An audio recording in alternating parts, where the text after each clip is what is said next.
What's up? What's up? What's up? We're just gonna watch some Tucker Carlson, see what's going on in America. Let's do it. Let's do it. Number one news host for a reason. Good evening and welcome to Tucker Carlson Tonight. One of the hallmarks of people who are telling the truth, in case you were wondering how to tell the difference, is that people who are telling the truth are calm. They don't wave their hands around and make wild accusations. They don't need to do that. It's enough to say what they know. And if honest people turn out to be wrong about something they have claimed, they'll admit it. They don't double down on false. They made a mistake, and that's okay. It's not like they're claiming to be God. Liars behave differently. Liars are touchy, sometimes to the point of hysteria. They're hiding something. That's the whole point of lying. And they're worried you're going to find out what it is.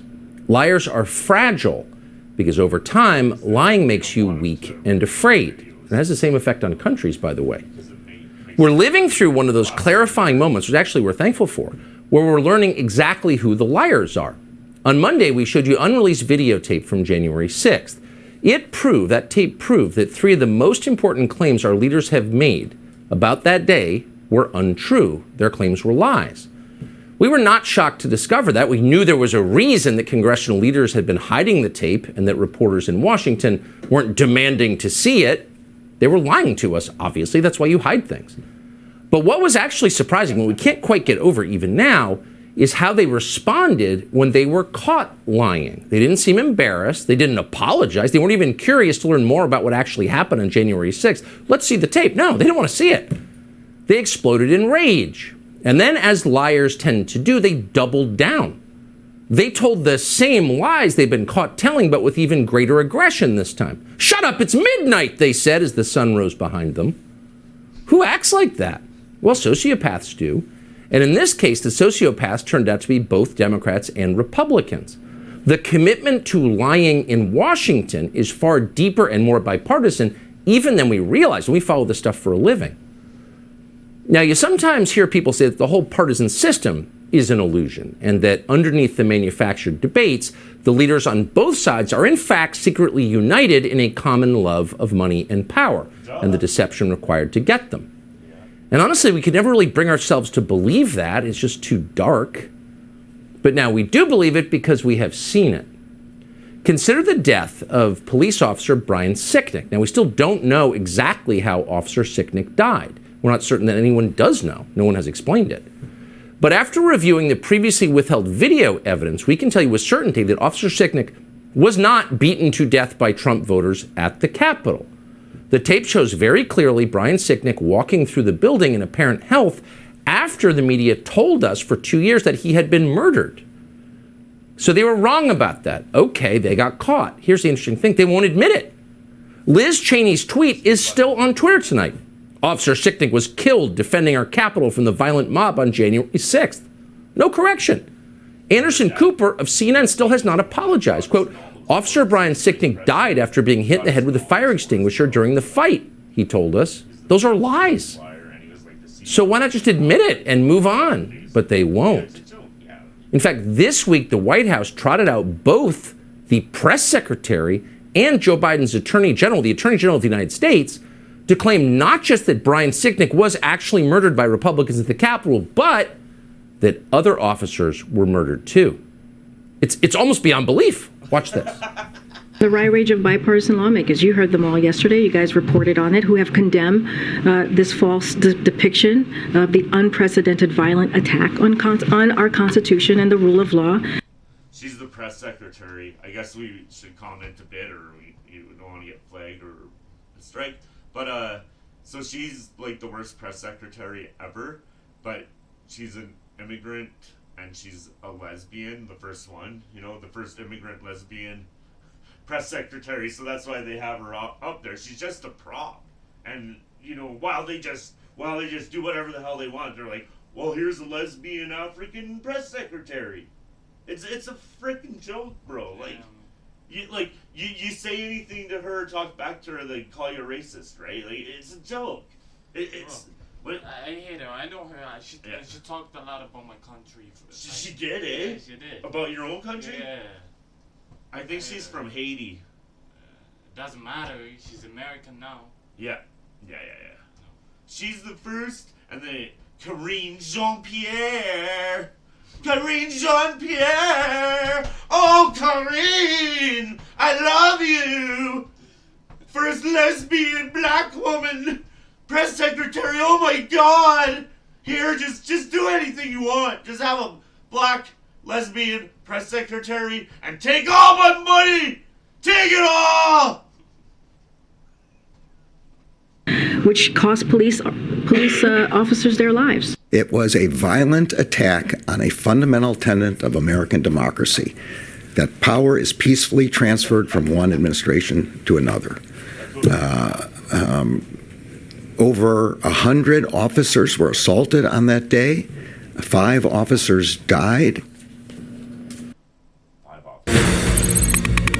Like, comment, and subscribe. 100 likes, 100 comments, 100 likes, and we get rid of that. 5 officers died on that day. Now, that's just not some guy on Twitter. That's the Attorney General of the United States. That's a man whose honesty is central to his job. If you had a choice between IQ and integrity in an Attorney General, of course you would go with integrity because it's essential. But Joe Biden's Attorney General, Merrick Garland, is a liar. He just lied about something that is provably false. Who are these 5 officers who were, quote, killed that day? Notice he didn't tell you. No one ever tells you. No one ever shows you their autopsies. They don't want any detail. They just want the slogan. Now, they're counting Brian Sicknick. That's a lie. But who are the other 4? Well, those are 4 officers who killed themselves after January 6th, in some cases long after January 6th. But their suicides, we know for a fact, were the result of the Republican mob at the Capitol. It's just false. And it's not some esoteric fact. That fact is available to anyone who has internet access. No police officers died that day on January 6th. None. Not one. Some were assaulted, that is true, and their assaults are indefensible. So how many were assaulted? Well, Garland said over 100. The Government Accountability Office says the number is 114, and we're just going to roll with that. We don't know if it's true, but we'll take it at face value. And that is bad. We are opposed to assaulting police officers in any context. We said that on January 6, 2020, and we'll say it again, we're against that. But is January 6th the worst assault on the U.S. government since the Civil War? That's insane. It's not even close. How about March of 1954, when Puerto Rican separatists shot 5 congressmen in the Capitol building? 5 members of Congress shot in the building. It's all bad, but the worst since the Civil War. You're just a flat-out liar if you're saying that. More recently, this is an event we all remember, Antifa descended on Washington, D.C. to force the sitting president from office. But it was Trump, so that's cool. And while they were there, they set a historic Christian church on fire, St. John's in Lafayette Square. Do you remember that? You should, because it happened Labor Day weekend less than 3 years ago. And when it happened, the left-wing mayor of Washington, D.C. refused to allow her police department, the MPD, to assist Secret Service agents while they were under siege and getting beaten. No, she made her cops stand back and watch it happen. And they were very upset about it at the time. You may have forgotten that. Here's what it looked like.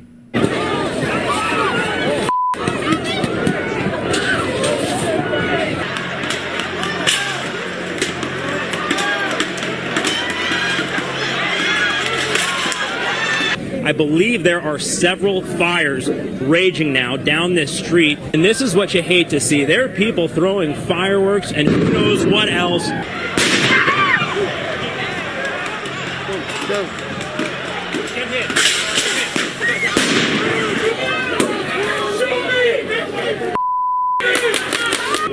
And that crane is just fully engulfed.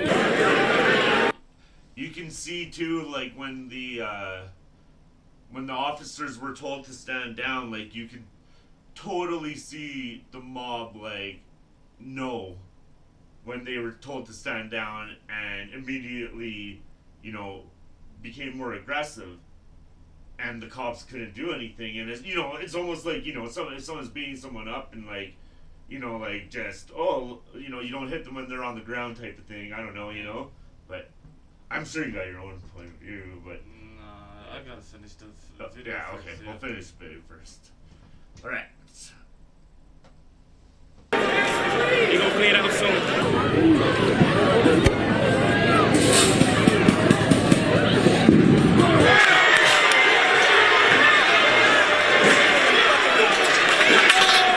It's bad. They just set fire to St. John's Church. You're good, man. Come on. Come on, man. Why you gotta do this, man? Is burning a church across from the White House. Those are the George Floyd riots. So what was the toll there?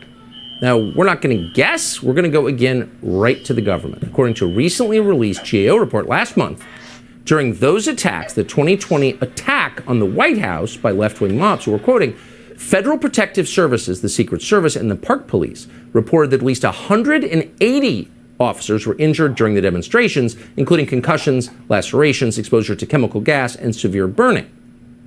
So, while stipulating that all riots are bad, because precision matters, facts matter, the truth matters, here's the truth.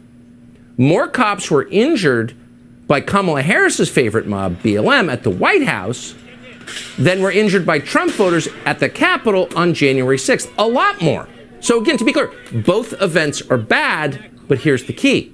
We only remember one of them. Why? Because the people in charge of history are liars.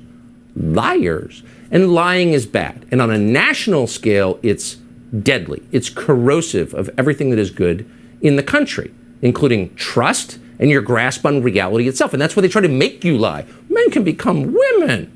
Climate change is an existential threat, or whatever the lie is they're making you, What did he say? including trust and your grasp on reality itself. And that's why they try to make you lie. Men can become women. Climate change is an existential threat, or whatever the lie is they're making you tell. They don't believe it. They know you don't believe it. But by forcing you to repeat it, they degrade and control you. They make you less of a person. They also hurt individuals. We told you Monday about Navy veteran Jacob Chansley.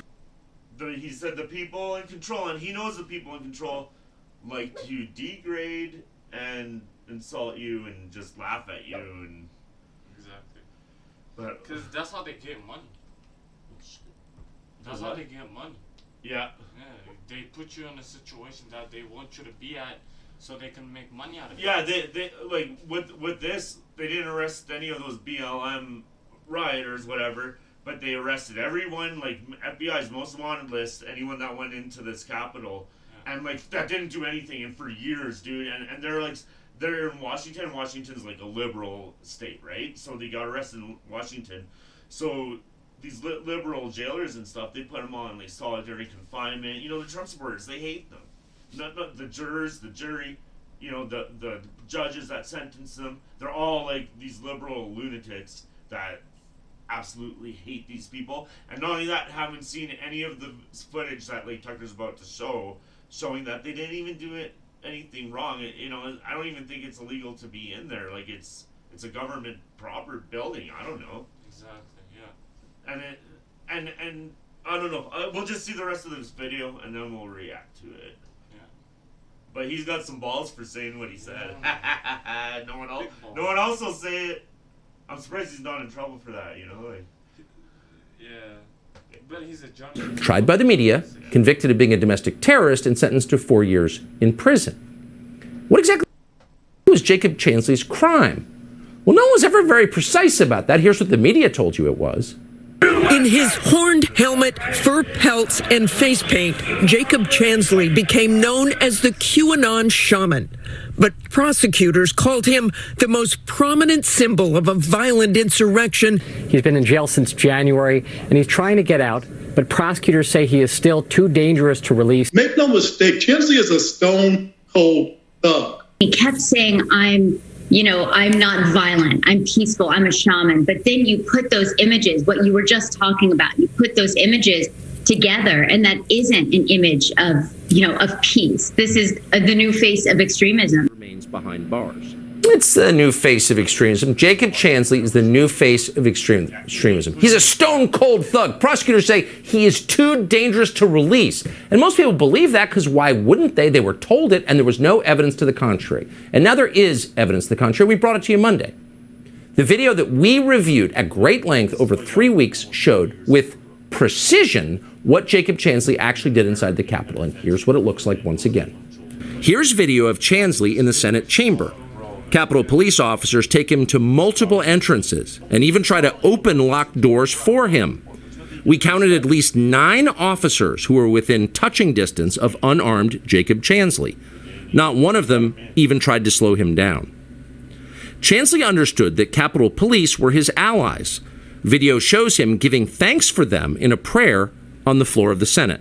Watch. Thank you, Heavenly Father, for giving the inspiration needed to these police officers to allow us in this building. Contrast the reality of what Jacob Chansley did in the Capitol building on January 6th, the indisputable facts recorded on video, some of which has never before been seen, with the depiction of Jacob Chansley that you've seen in the media for more than 2 years. He's a terrorist, they said. He should be killed. Shoot him. Shoot him. Like, you burst into the United States, if he was dressed like bin Laden, would you have shot him? Shoot him. Shoot him. It makes you wonder, who are the violent extremists here? This is what the future of writing looks like. Introducing Word-Tuned Spices. So as you saw, and again, details matter because this is a man. This is an American citizen, a Navy veteran. This is a human being. And so what he actually did should be of deep concern to every American because he's in jail tonight. What Jacob Chansley actually did was wander peacefully through the Capitol, shepherded by Capitol police officers who literally opened doors for him. When one was locked, they went to another.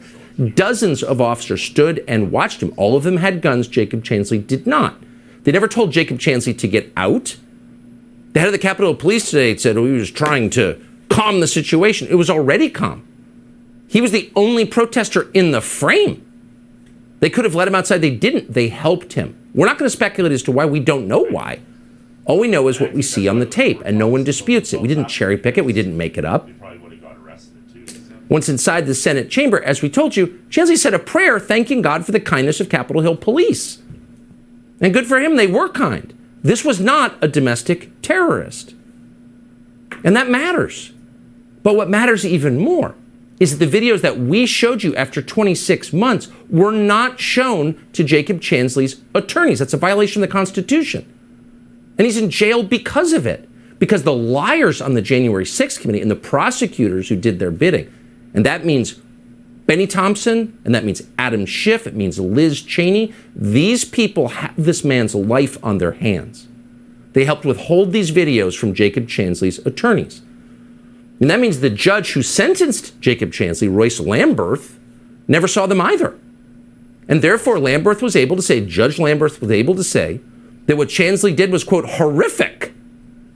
He apparently had no idea that Chansley was wandering around with the cops, walking through doors they opened and then saying prayers for them. We're quoting, "You made yourself the center of the riot," said the judge. Really? He accused Chansley of, quote, obstructing the functioning of government. But that's not at all what was happening. He was ambling through the Capitol, flanked at all times by armed cops who were directing his movement. Meanwhile, prosecutors of the DOJ, the real villain... Hey, all I'm saying, I'll keep playing it, is like, probably the elephant in the room is like, if they can do that to this guy, and he's, like a war hero, all that, so just imagine what they do to people like in the ghetto or shit. Like, come on, man. All the exculpatory video they never, oh my god. When you get in trouble with the cops, they arrest like whoever doesn't rat. Like, someone will say, oh, that's his drugs, and he'll go to jail for it, and the system's a joke. But anyway. Villains here. Falsely, they lied in court and said that Chansley was, quote, leading the charge into the Capitol on January 6th. They said he was, quote, the flag bearer for the mob, apparently because he had a flag. He was alone. And of course, the media picked up on this and amplified it as the DOJ intended. Fortune magazine disgraced itself by comparing the man you just saw to ISIS. They said Chansley had, quote, the zeal to possibly kidnap or kill officials. These aren't just lies. These are lies that destroyed a man.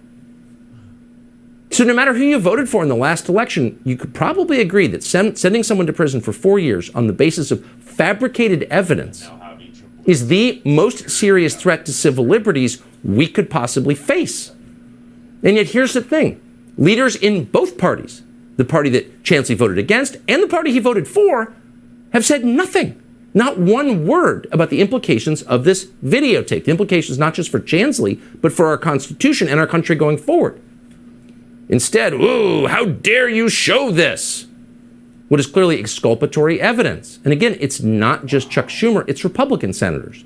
Kevin Cramer, Mike Rounds, Chuck Grassley, John Thune, Lindsey Graham, of course, Congressman Dan Crenshaw, needless to say, Kelly Armstrong, all went after us. We're not whining about that. We don't care, actually, but it just tells you everything about the way things actually work. They're not loyal to their voters. They're loyal to each other. And they're willing to lie, really lie, and crush people.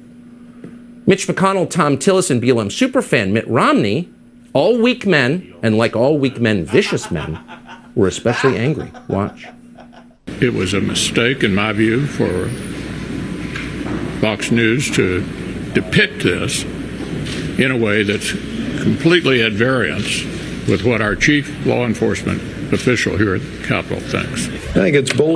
When you see police barricades breached, when you see police officers assaulted, all of that, or you had to be in close proximity to it, if you were just a tourist, you should have probably lined up at the visitor center and came in on an orderly basis. So I just don't think it's helpful. It's really sad to see Tucker Carlson go off the rails that bad. The American people saw what happened on January 6th. They've seen the people that got injured. They saw the damage to the building. You can't hide the truth by selectively picking a few minutes out of tapes and saying this is what went on. It's so absurd. Weak men are vicious men, and these are weak men whose attitudes towards an individual whose life has been destroyed on the basis of false and withheld evidence is vicious. Oh, we cherry-picked. Really? What they're saying, ironically, what they're describing, ironically, is exactly what the January 6th committee and the prosecutors in these cases did for 2 years. They selectively picked small segments of tape to convince Americans that January 6th was something that it wasn't. It was awful. We would not defend that. We hate vandalism. We hate assault. Was it a violent insurrection? It was not. Was it a killing of 5 officers in the Capitol? It was not. Those are lies. And they buried tape that contradicted and revealed those lies. So all we did was play the tape that they had been hiding for 26 months and show that there were American citizens, Jacob Chansley specifically, and others whose civil liberties were annihilated. And you can make your own rational judgments about what that means. Do you want to live in a country where that's possible? They don't care. Neither party in Washington cares. In fact, the leader of the Senate Democrats, Chuck Schumer, just joined the leader of the Senate Republicans, Mitch McConnell.